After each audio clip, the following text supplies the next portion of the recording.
So I want to thank everybody for taking part in today's workshop. Today's workshop is titled How to Start, Operate, Fund, and Grow a Nonprofit. Again, how to start, operate, get funding, and how to grow a nonprofit. According to Forbes, 50%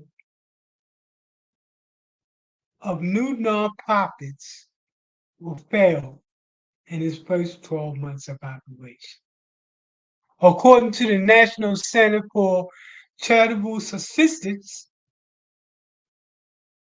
30% of nonprofits will fail within the first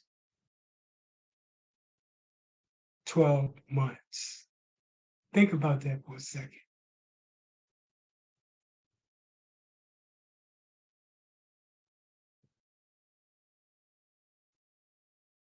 About 78% of nonprofits, especially African American nonprofits, operate on a budget of less than $500,000.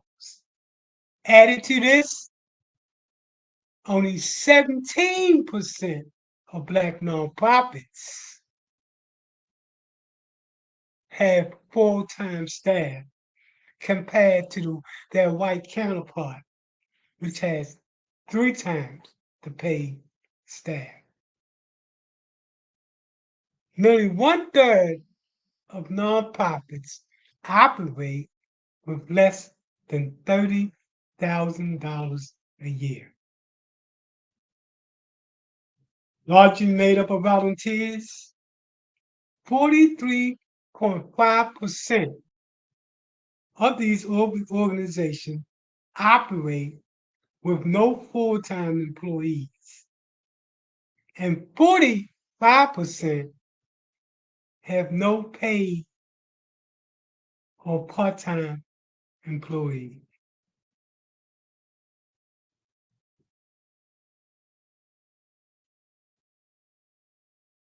Think about that.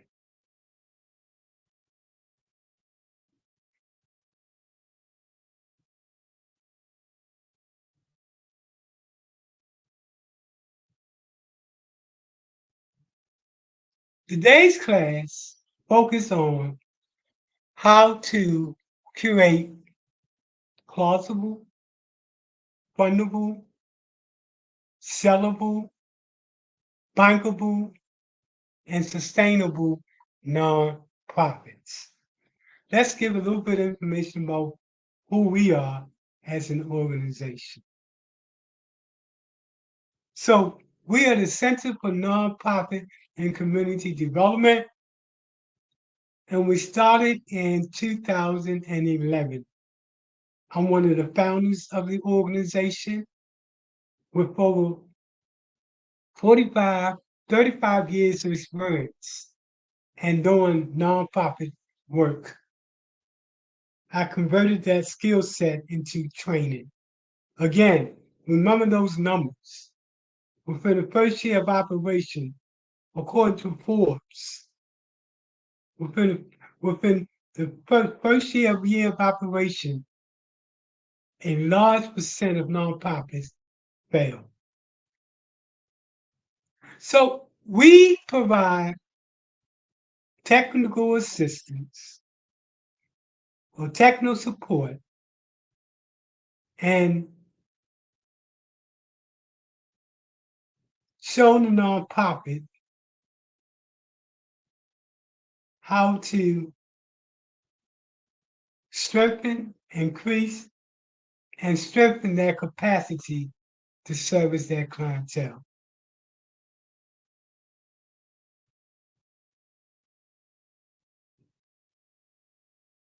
We do this by focusing on creating national and best practice approaches that is both evidence-based and data-driven. This becomes the key to getting a program funding.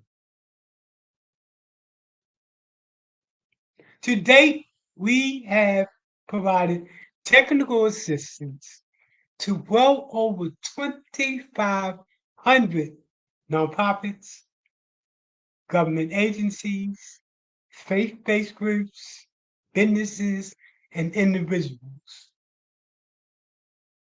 Added this to the over 330 startup nonprofits that we provided the documentation for them to get that nonprofit started. And these nonprofits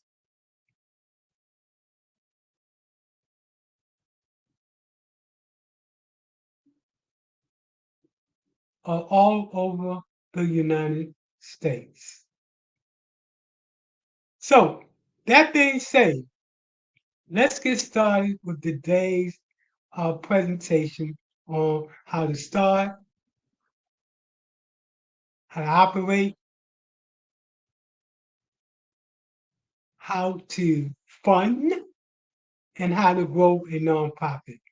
This is one of the most comprehensive courses on the subject of nonprofit development.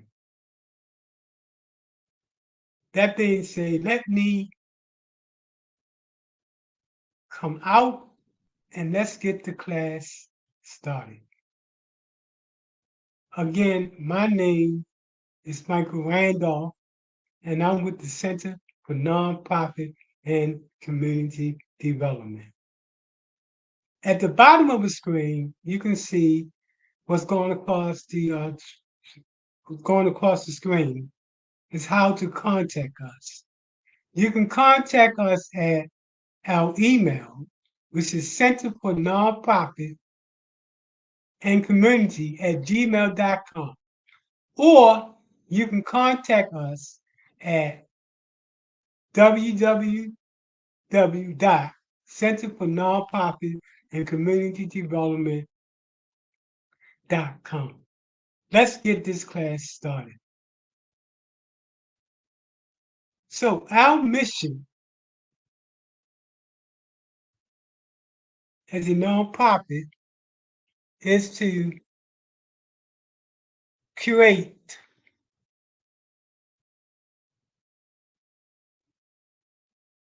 there we go. We got it up now. I was looking real hard at the screen because I couldn't make it out.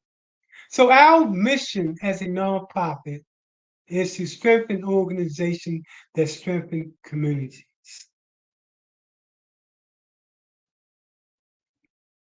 We provide a comprehensive list of services that provides that one-stop center.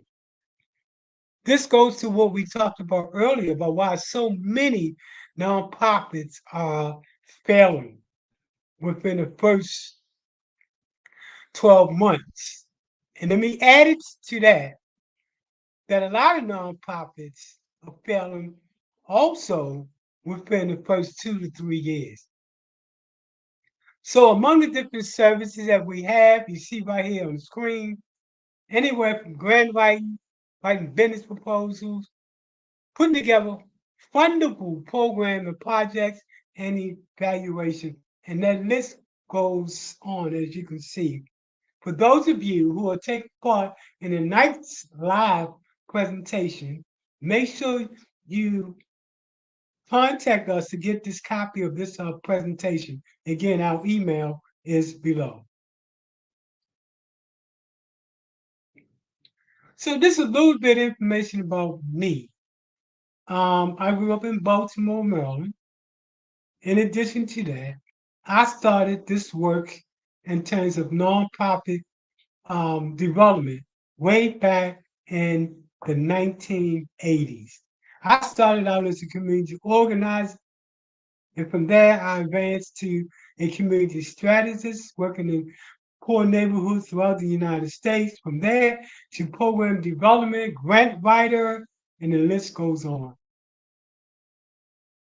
So I started the Center for Nonprofit in 2011. And I started it based on the years of experience that I had gathered over the years. And what I saw was that a lot of nonprofits were falling below the waist, and a lot of nonprofits were barely making it. We started this as an opportunity to give those nonprofits that are just getting started and operational was those nonprofits that are operational but are struggling with the skill sets necessary to be successful. The skill sets that we provide are those skills normally preserved for the elite nonprofits that's been around forever. Our training provides the average nonprofit with the skill sets to be compatible.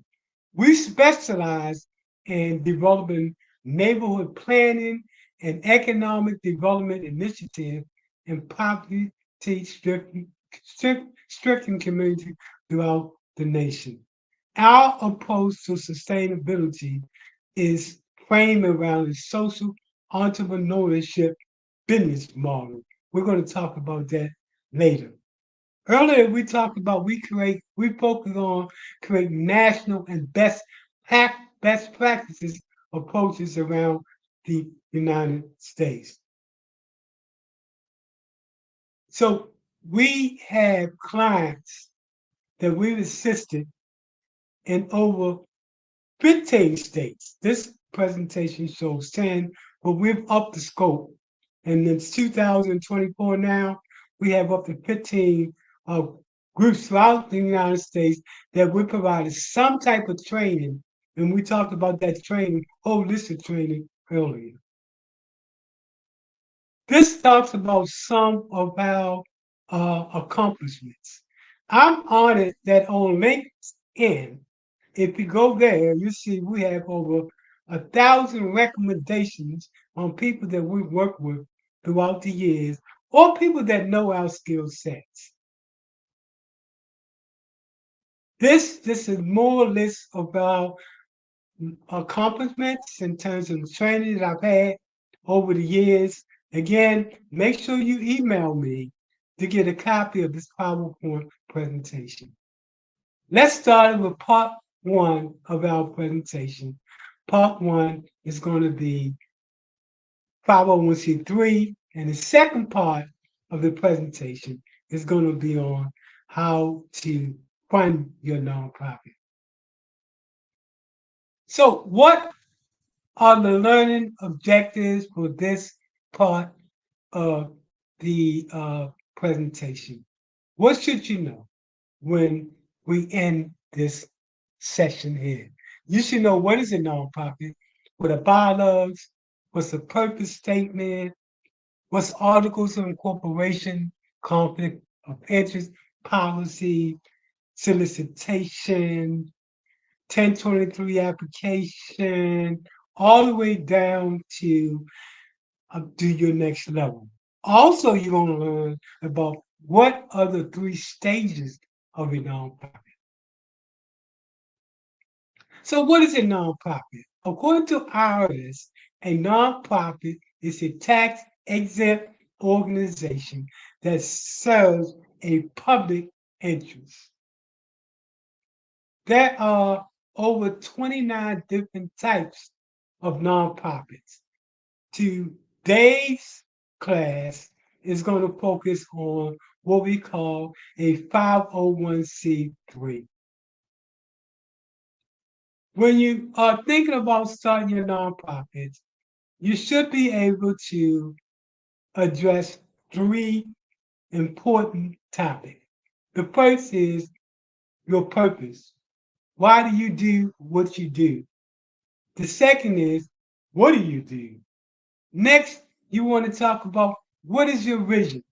What does the world look like when you're finished doing what you're doing? What is the future tense of the world? This becomes your vision. And then your mission. Based on your vision, what is your mission? How do you plan to bring about what's going on? The first documents that you put together, and again, this presentation is informational only. We don't claim to be lawyers. The first part of your preparing your paperwork to start your nonprofit is what's known as your bylaws. Your bylaws are written rules by which the organization is governed by. It consists of these elements: definition of your board, your officers, identification clause, terms of directors, etc. Your articles of incorporations is the first documents that you file to become legal.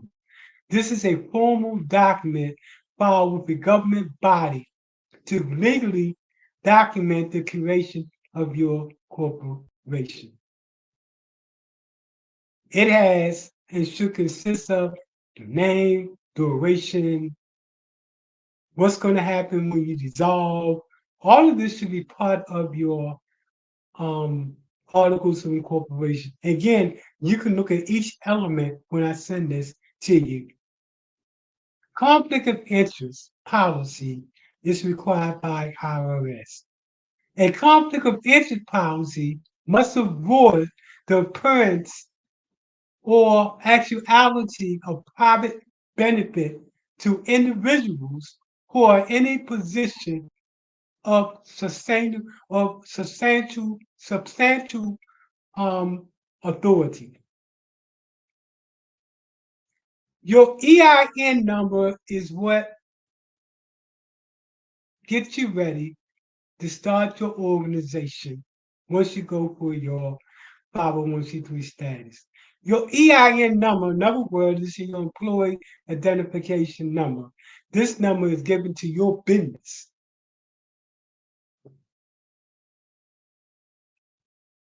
The first document that you want to file in order to get your nonprofit tax status is a 1023. Earlier, we talked about the articles of incorporation in which you file with the state. When you file that with the state, you file that for the purpose of that organization, and your state recognizes you as a nonprofit. Once you're recognized as a nonprofit, your next stage is to go and get your tax exempt status. The form that you use to complete this is your 1023. Once you get your federal exemption, then you want to travel back and get your exemption on the state level so you don't have to file sale taxes. Now, not every state has a state exemption. There's some states in which you cannot waive sale taxes, but the greater majority of them you can. Every state requires that you file what's known as the right to solicit in that state. In the state of Florida, we have what's known as the 10-100 form that you must complete. Every state has a different form number, but in the state of Florida, it's a 10-100. You can actually get penalized if you don't file this with the state. And it's called the right to solicit funds in that state. There are different stages to a nonprofit. The first stage of a nonprofit is the emerging stage. This is when you file your legal paperwork, all those documents that we talked about earlier, your articles, your bylaws, your uh, solicitation, and those other forms that we talk about.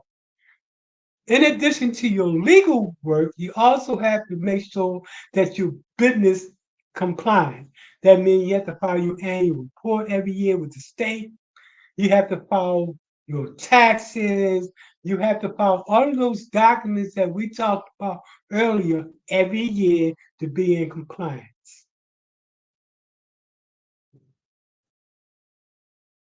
The next stage of a nonprofit is called the intermediate stage.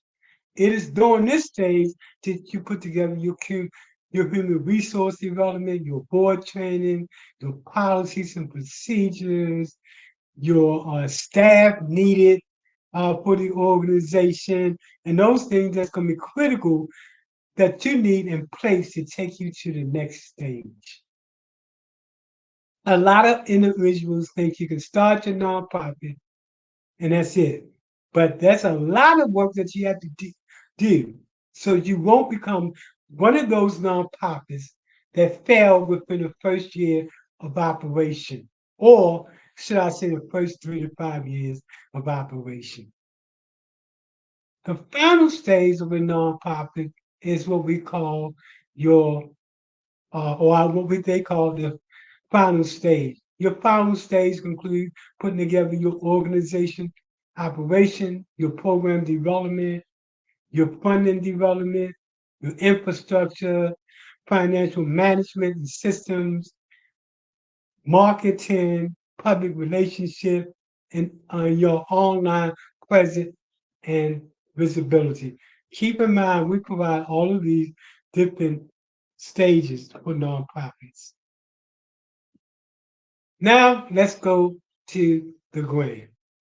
By the way, 95% of the work that we do is by providing free training to nonprofits in terms of skill sets to take your nonprofit to the next level.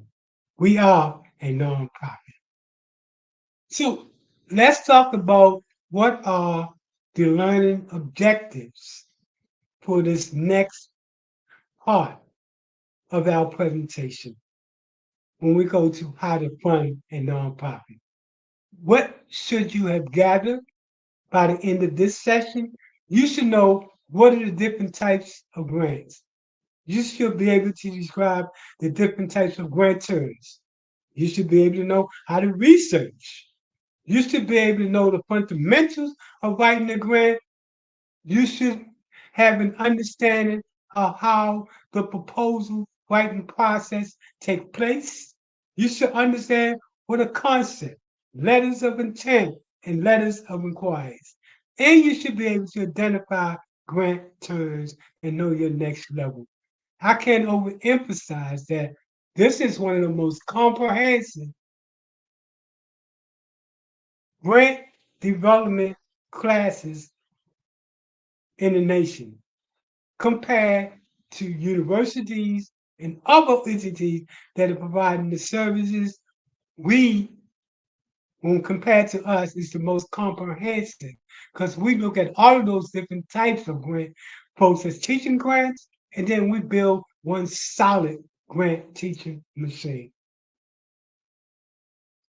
So let's talk about what do funders look like. This is what the funders are considered when they're looking at providing you with funding. Again, I can't overemphasize how many nonprofits start, how many nonprofits are struggling because they can't understand why they're not getting funding. Well, one of the things that a funder looks for is what is, they want to know what is your sustainable financial model. They want to know how is your organization different from other nonprofits. They want to know what is the hard and soft data that support your organization position of the need and other problems. They want to know what are your measurable tools that you want to use. We're going to talk about all of these when we go dive deep into the grant writing and funding proposal. They want to know what is your reason for starting your nonprofit?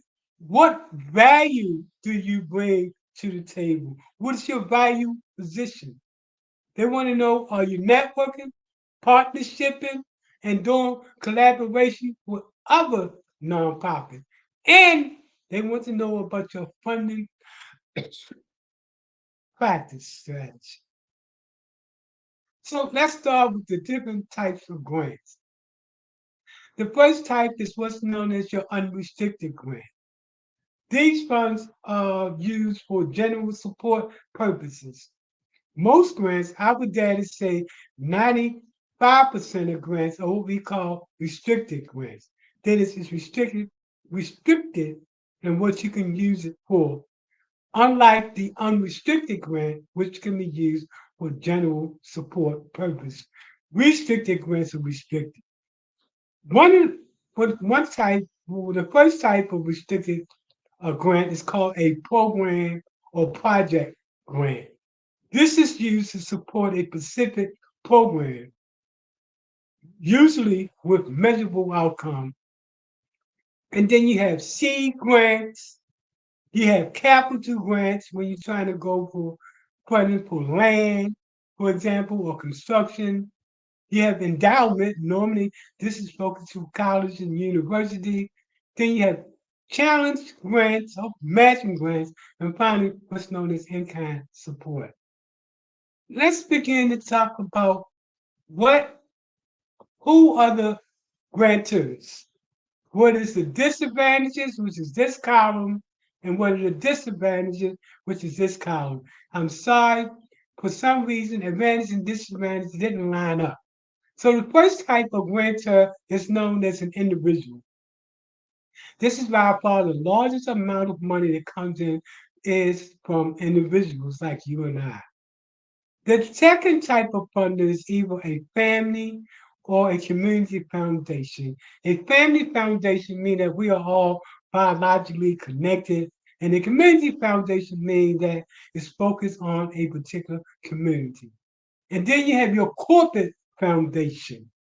Now, by law, corporate foundation must provide at least 5% of that net proceeds uh, to charitable causes in order to maintain their status and get their subsidies from the government. Then you have the next type is a federated funds like the United Way, and then the next type is government funds, which is by far the hardest. Keep in mind, you want when you go after grants, you want to know what the advantages are, which is this column right here, and the column next to them is you want to know what are the disadvantages to going after that particular grant. So let's talk about the funders uh, who provide funding for nonprofits. Let me say that there are over 135,000 funders that fund nonprofits throughout the United States and beyond. There are two ways that you can go to find them that I've highlighted in red that I think are the two best ways.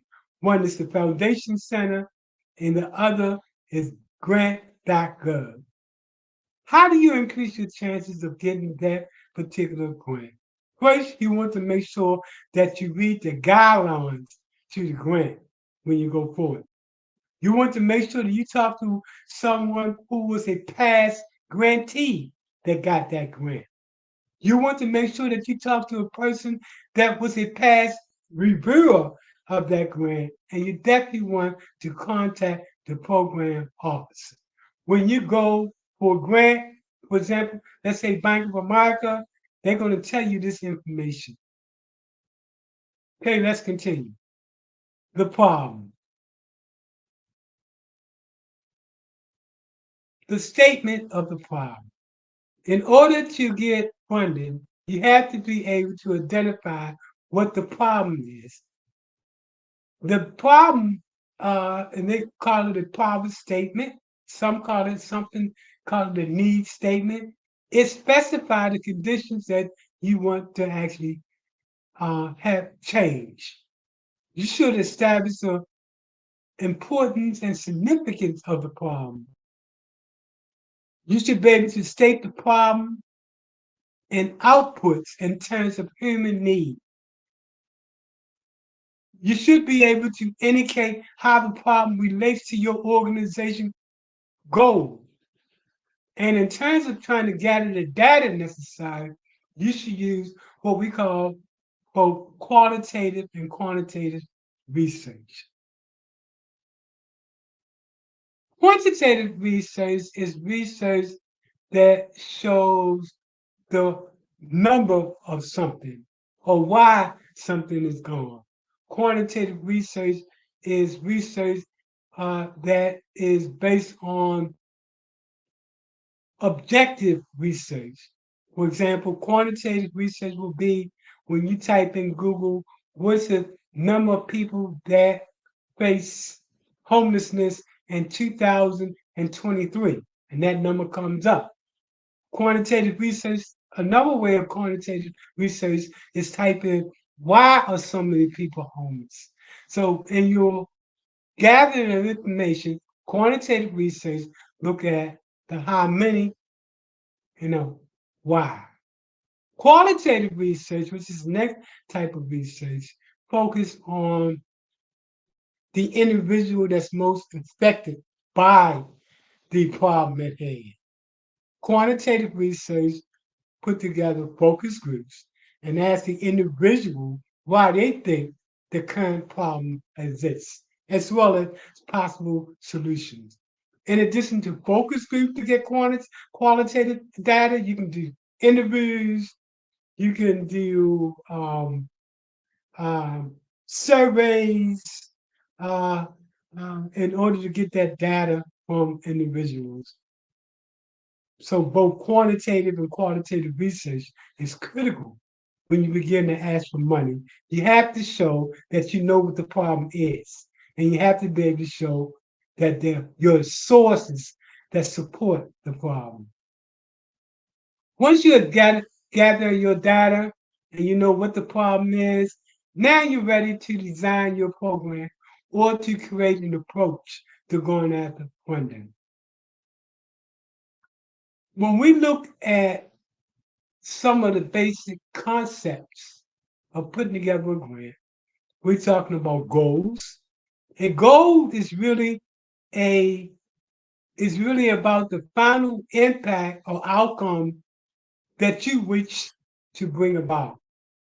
A strategy is a plan of action, a method, a process, or specific step taken to accomplish your goal. The objective, on the other hand, is specify your outcome of your project. It's like the end product of your project. It should be specific, immediate, measurable, practical, logical, and you should be able to evaluate it. In other words, it should be simple. There are different types of objectives.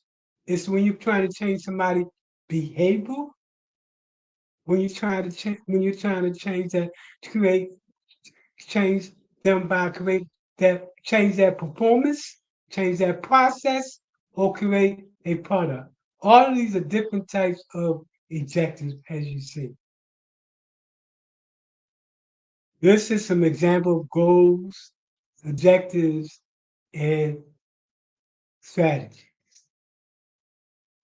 Now, your method section specifies your specific activities in detail, indicating how your objectives will be accomplished. Remember, we talked earlier about the concepts. We talked about the concepts related to goals and objectives, etc. Now that we understand that, now we have to start to put together the program. Your part of your program design should include a description of how you plan to accomplish each objective.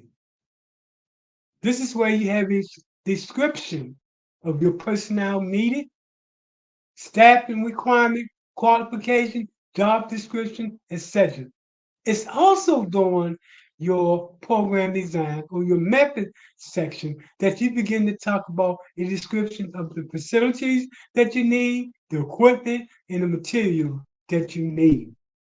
A description of how the program will be administered is also important. How would it coordinate with your other activities? What is the scope of activities? And can it be done within a reasonable time period? Introduction.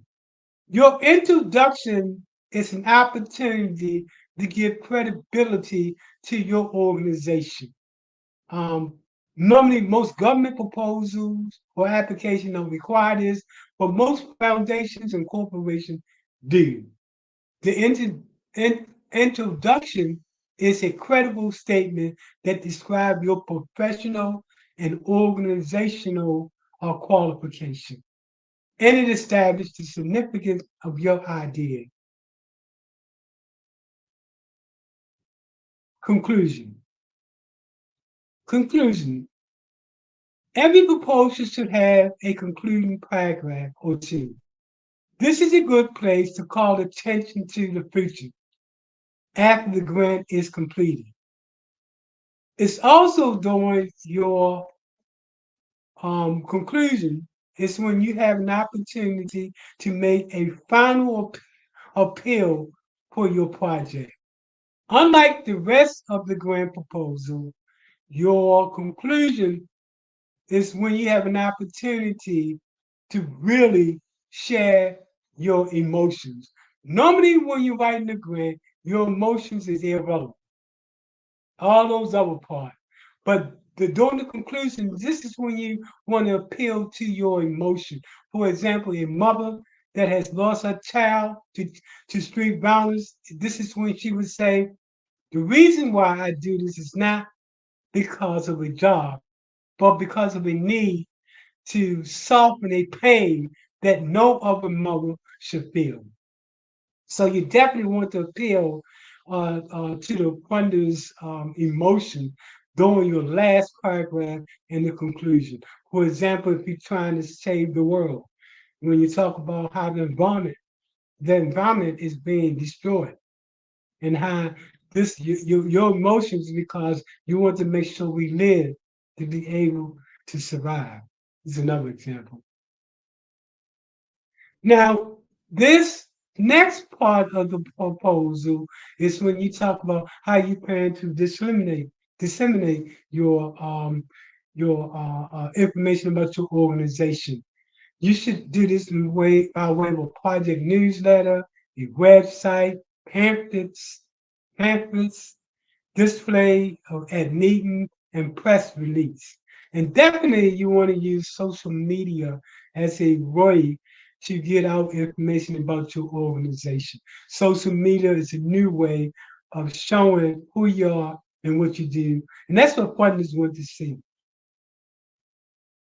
The appendix is where you put down documents like you want to have a reprints of articles about your organization, news articles, any definition, excuse me, of terms, any certifications that you have, a list of your board members and their titles, annual reports, organizational physical reports, past, past success stories, and letters of support. You definitely want to make sure that you get letters of support for your organization. The appearance of a nonprofit, a grant is very important.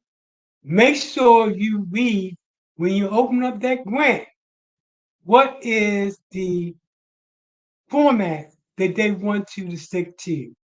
For example, some grantors want you to make a list and use numbers.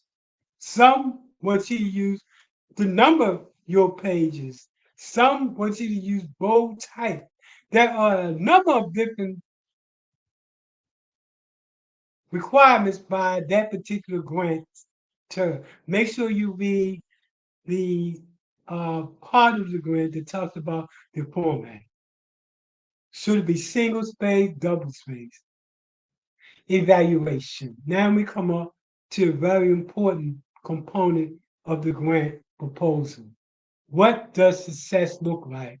And how can you prove what success looks like? There are two major approaches that you can use in terms of showing the funder what success look like. The first is called program evaluation, and the second is known as program management, measurement. And you can read this when you get this presentation. Let's talk about the different types of evaluation. The first type of evaluation is known as a goal-based evaluation. A goal-based evaluations are evaluating the extent to which the program are meeting the predetermined goals and objectives that you set out for. For example, if you've been around 10 years, you constantly want to do a goal-based evaluation to show that are we doing what we originally said it or we would do in terms of our goals and evaluation. The next type of evaluation is what's known as a outcome-based evaluation. And that's normally done by way of what's known as a logic model. A logic model basically talks about what your program is and what are your program accomplishments.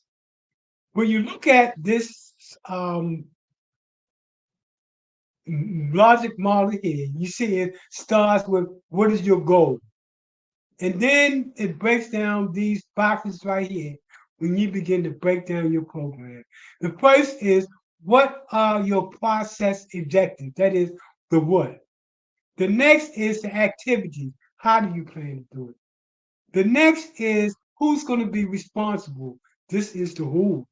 The next is what is the expected outcome or the why. The next section is the indicator of measurements or the evidence that you plan to present to back up your program and your data source. Where can we find this information? And of course, the time measurement. How long is it going to take for your program to do what you want to do? The last type of evaluation is called a process-based evaluation. In this case, it's called a theory of change. Process-based evaluations are geared to fully understanding how a program works and how does it produce the result that it does. It's broken up into 3 columns. First is your community problem or need, the specific intervention that's going to take place in order to bring about the change, and the intended outcome that will come as a result of the intervention. The organization.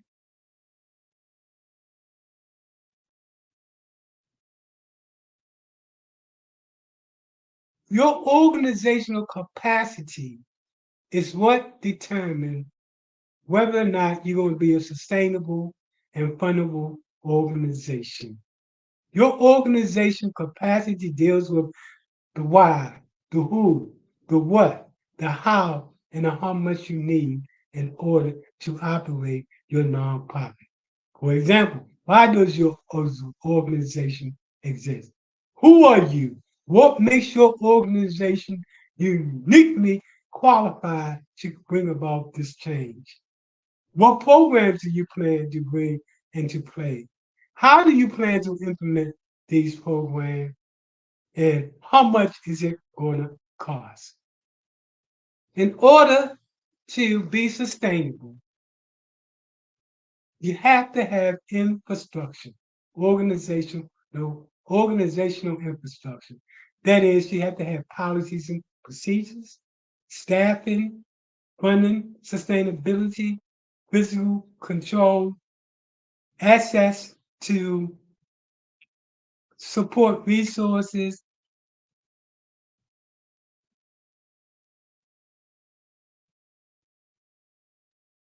In addition to that, you want to have a 5-year strategic plan. Before applying for major grants, you should have a plan. Let's talk about some of the most important components of a strategic plan.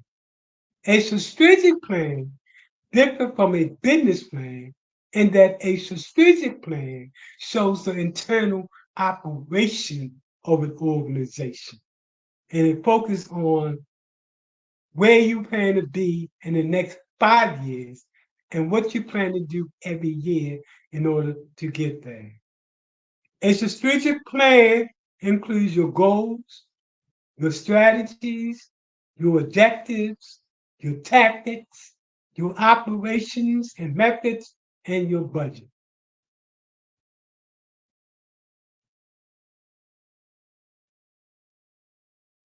The other important component to sustainability of an organization is what's known as a SWOT analyst. A SWOT analyst is a strategic planning tool used to evaluate your strengths, your weaknesses, your opportunities, and your threats involved in a project or in a business venture. Your Fortune 500 companies do this all the time. Funders don't ask for this, but you should be able to have this as part of your documents that you file with the uh, proposal that you want to submit. Again, grants are hard to get, but not impossible if you understand the rules to the game. Don't become one of those nonprofits that within your first 3 to 5 years, you're struggling. There are core components to every strong organization. You should know what are your values? That is, what do you believe in? What is your mission? That is, why do you exist? You should know what is your vision? That is, where are you going at? You should know your strategy. That is, how will you get there? And finally, as part of your core components, you should be able to understand your tactics. That is, what will you do to get there? This should be done in long term, medium, and short term. The other components to a successful organization is having a business plan, operational plan, financial management, funding strategy. We talk about funding, looking at funding sustainability. So you have to have a funding strategy, put together your risk, safety and risk management, your marketing plan and branding for your organization, your partnership, and your collaborative. I can't overemphasize on the importance of being able to market and brand your organization to make your organization sellable.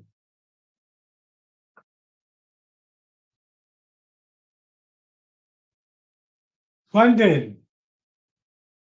How will you sustain your organization once you get that funding? What do you plan to do for funding sustainability?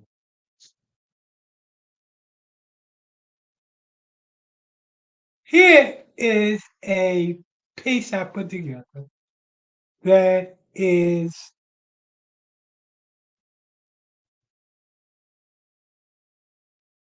used to show how you plan to be financially sustainable. It's called social entrepreneurship. That is the ability to fund the future of a nonprofit through a combination of earned income, charitable contributions, and public subsidies. The earned income is used to pursue your social objectives by simultaneously seeking both financial and social return on your investment. Let's look at the different parts. First part is resource, revenues, or input. That is, what grants are you bringing in? Are you doing fee for services? And you should be. Are you doing development fees? For example, if you're doing affordable housing or real estate, are you doing consultant fees? That is, you're so good at what you're doing that now you can charge other organizations, teach them what you do, and owning and operating your own business. The second part of this social entrepreneurship is program, project, or output. What are you going to do with the input of resources? Well, you can do employment program, public safety, youth program, community building, affordable housing. This list goes on and on according to your special need. Once you identify the output, now we have to talk about the next column, which is what is the outcome that you plan to bring about? For example, increasing employment opportunity, increase affordable housing, reduction of crime, whatever that outcome is going to be that you're seeking to bring about. The next part of this is known as the benefits. What's the return on investment? Well, for cities, if you're doing a grant program in the city, county, you're going to talk about increasing that tax base because you're reducing crime, for example. You're going to be talking about a reduction in the required city services if you're doing a grant. And you say, look, you have a lot of services that you don't have to use if we have our change come about. That is, if we do public safety and reducing the need for public safety and crime and things of that nature. For funders, you also want to show how there's going to be a reduction in risk, for the lender, person for a bank. If you get money from the bank, you can get a grant. From those people that want to invest in you, you want to show that it's going to be a high return on the investment for those that are investing in you. And then generally you want to show a better quality of life. The budget. The budget is really a project. A budget project is more than just a statement of proposed expenditures. It's an effective alternative way of expressing your project. And there are different types of costs associated with your project. The first is what's known as the direct costs. You can read this when you get this presentation. Direct costs are 9 items in the budget that explicit project expenditures. Indirect costs, and then cost sharing, and then in-kind costs related to that. In-kind is like pro bono type of work. So all these different types of costs is involved in your it's going to be involved in your budget. Okay, so we also offer online courses in doing in-depth grant writing, anywhere from 4 to 8 weeks long for those of y'all that want to become an grant writer. As you know, grant writers can make anywhere, and these are beginning grant writers, anywhere from $50 an hour to an experienced grant writer who can charge up to $300, $400 an hour, especially when you're going after the big grants. So thank you for taking this course. I hope this has helped you. Get in contact with us if you want us to help you to start your nonprofit, to put together all of the paperwork for you to start your nonprofit. To date, in over 15 states, we provided that preparation for those nonprofits to get started. When we do our paperwork, we do it in such a way that the funders will take you more seriously. That's where we come in with our expertise in putting together wonderful nonprofits from the very start. Thanks again, and I hope this presentation does help in you getting your nonprofit started.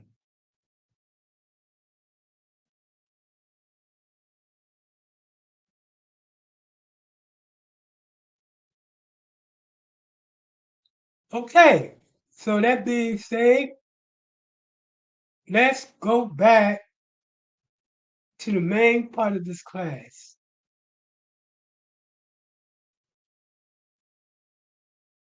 Every grant has to be plausible, fundable, sellable, bankable, and sustainable. Tonight, we talked about all of those different elements and putting you in a position in order to get the funding that you desire. I stated earlier that 90% of our training is free of charge. And it's done so by folks like yourself in contributing $1, $2, $5, $10 to the organization. Our cash app is $SMMIKE1, $SMMIKE1. If this workshop has been a benefit to you, hey, send us $1, send us $2, send us $10 so we can continue to provide this needed support for nonprofits. Thanks again for attending tonight's class. Please email me at Center for Nonprofit and Community at gmail.com to get a copy of this presentation. Again, email me at Center for Nonprofit and Community at gmail.com or to our website. Our website is www.centerfornonprofitandcommunitydevelopment.com. As you can see, there's a lot to putting a nonprofit together. What we do is to work with you and spoon-fed feed you so you can have the ability to be a sustainable nonprofit and create your own salary and start your own nonprofit to do the work that you love. Nonprofits can make nonprofit employees, especially the CEO, every nonprofit can make upward to $100,000 if he has the skill sets so your nonprofit can be successful. Please contact us if you just start your nonprofit or if you want to grow your nonprofit. And again, I hope tonight's presentation helps you in taking you to the next level. I always say nonprofit rocks because they do. Without you doing what you're doing, change don't come about in our society. Nonprofits are ordinary people that are doing extraordinary things throughout the United States. Ordinary people that's doing extraordinary things. I hope this presentation really helps you, and I hope you're one of those individuals, be it an organization or an individual, that's ordinary, but you want to do extraordinary things.